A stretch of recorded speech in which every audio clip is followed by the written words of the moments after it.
Whether it's in the workplace, in school, with your friends, or even at home, we all have the desire to be heard. So how do you make yourself heard in any given situation? Hello everyone and welcome to the channel. I'm a music teacher and a content developer for Western vocals. Today's video is about speaking confidently and clearly.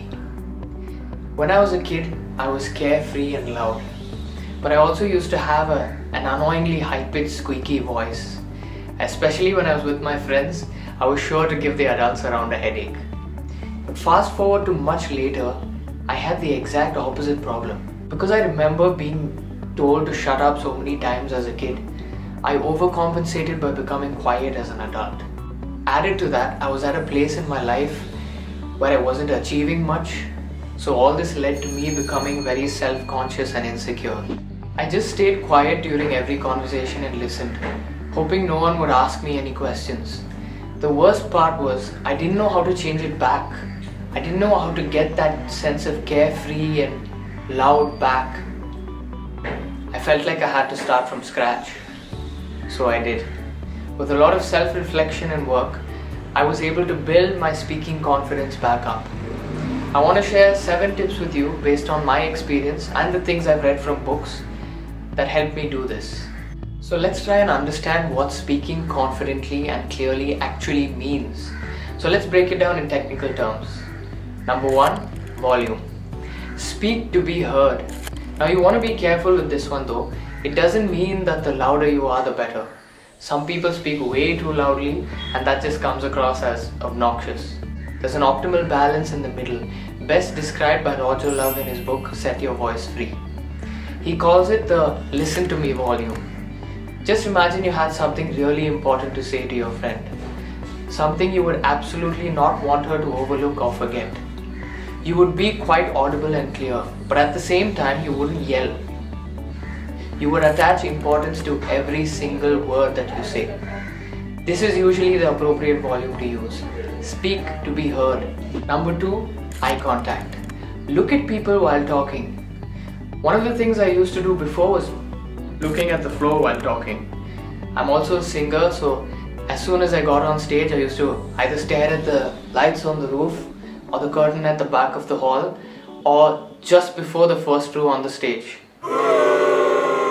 This is mainly because I was scared of seeing the expressions of people who were bored or not enjoying my performance, and also because I was scared of looking at my friends because I thought if I saw them smiling then I would burst into laughter on stage and that would be really humiliating. So how did I overcome this? I did it in steps.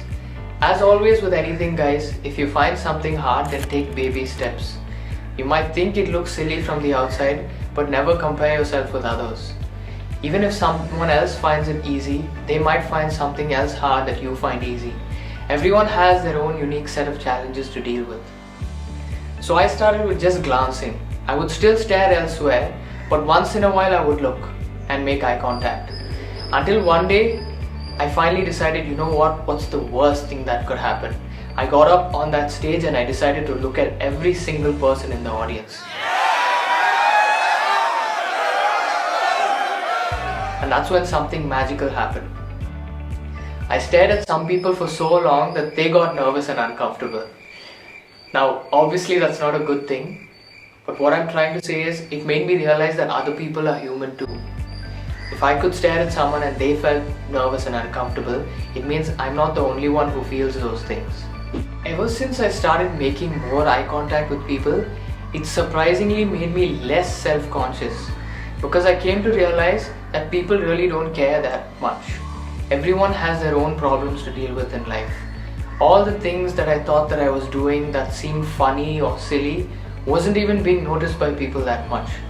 Now obviously when you're speaking it's different because people are looking at you, but it doesn't change the fact that they largely have their own concerns in life and are not going to remember every single thing you did or said. And the good news is you don't even have to make eye contact for that long. According to this article on the Michigan State University website, we should use the 50-70 rule, which means you make eye contact 50% of the time while speaking and 70% of the time while listening to display interest and confidence. If you stare at people for too long, you make them feel uncomfortable. Just remember, 4 to 5 seconds of eye contact is all that's required. And if that seems too hard, just start with 1 or even half a second. Just start somewhere. Look at people while talking. Number 3 is being less self-conscious. Now I know this one seems easier said than done, but I used to be really self-conscious. I always doubted my own opinions and feelings, believing them to be stupid or silly. But you have to believe that your words have value. You have to believe that your opinion matters. But to do that, you need to work on yourself. Read books, read articles, cultivate interests, and read about the things you're interested in, so you develop a bank of knowledge and you actually know what you're speaking about. Sometimes the reason why we might hesitate to talk about something is because we don't have a whole lot to say on the subject matter. The best way out of this is, like I said, to keep developing yourself and your skills. And when you get good at things and you have objective data to show you that you are in fact good, you automatically start valuing your own opinion more. And then you'll be willing to share it with others. Your opinion matters. 4. Breathe. Don't forget to breathe. Some people are chronic shallow breathers. Shallow breathing is when we don't take in the appropriate amount of air that our body requires. We have to make sure that we're breathing diaphragmatically and not into the chest area using the intercostal muscles. All that basically means is that when you breathe in, you should feel your body move outward and not upward. Your shoulders should not move, but your rib cage and your stomach should expand outward. This is because the diaphragm is located below the lungs, and when you inhale, it contracts, creating space in the chest cavity for the chest to expand. The best way to practice this, you can place your hands on your sides like this, and as you breathe in, you should feel your body expand outward and not upward.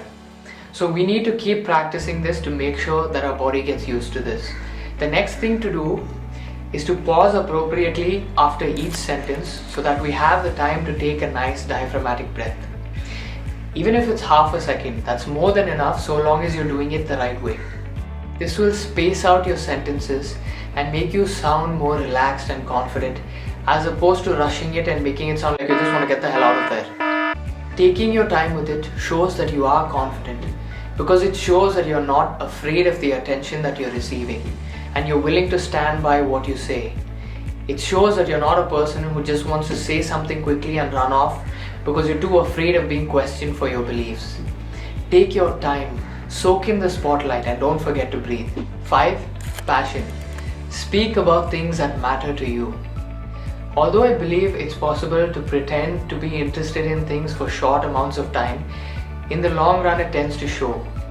Find things that interest you and speak about those things. Whether it's dogs, travel, the stock market, or even laundry, it doesn't matter. People are more attracted to those who seem genuine and those who seem like they really mean what they say. Faking it might work sometimes, but not always. When you speak about things that actually energize you, you stay focused and are intrinsically motivated. Staying focused is key if you want to keep your audience engaged. Nobody wants to listen to someone who seems distracted. If you aren't paying attention to yourself, then why should they pay attention to you?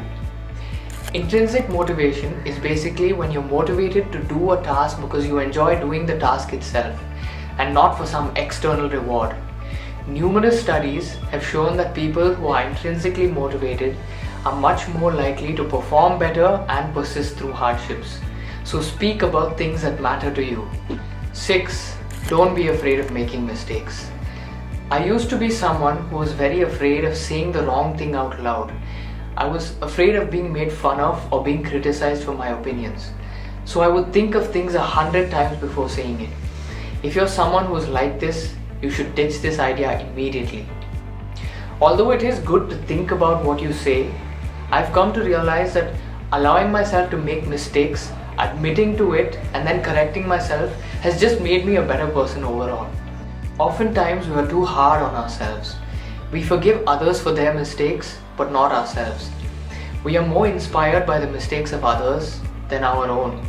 Like the story of Steve Jobs, who was fired from Apple by a man that he himself helped hire. There's a famous saying by Michael Jordan that goes, "I've missed more than 9,000 shots in my career. I've lost almost 300 games. 26 times I've been trusted to take the game-winning shot and missed. I failed over and over and over again in my life, and that is why I succeeded. It seems as though these people succeeded because they were not afraid of making mistakes, not because they were perfect in every way. We need to derive the same sense of inspiration from our own mistakes. So be willing to make mistakes and forgive yourself for them. Don't be afraid of making mistakes. And the last one is don't take things too seriously. Have fun. I feel like a lot of people make the mistake of taking things way too seriously. Inside all of us is a child still longing to play. And you punish this child each time you don't let yourself have at least a little bit of fun. Now, fun doesn't always mean funny. I'm having a lot of fun making this video right now, even though it's about a topic that's kind of serious. Having fun also doesn't mean being goofy or silly. It just means you're enjoying what you're doing. Just like performers. If you're a musician, you have to practice rigorously at home so that when you get to the stage and you perform in front of your audience, you can actually enjoy it. You might have to do a lot of reading and take a lot of notes before your presentation. But if you're sufficiently prepared and you have all the information that's required, once you get up there, you can focus on the enjoying bit. Even if it's just normal, everyday, day-to-day talking, the habits that you cultivate and the things that you feed your mind and body will show in the outside world. So focus on enjoying the things that you do. Don't take things too seriously and have fun. Thank you for watching, everyone. If you enjoyed the video, please leave me a like and consider subscribing to my channel if you want more of this type of content. Thank you.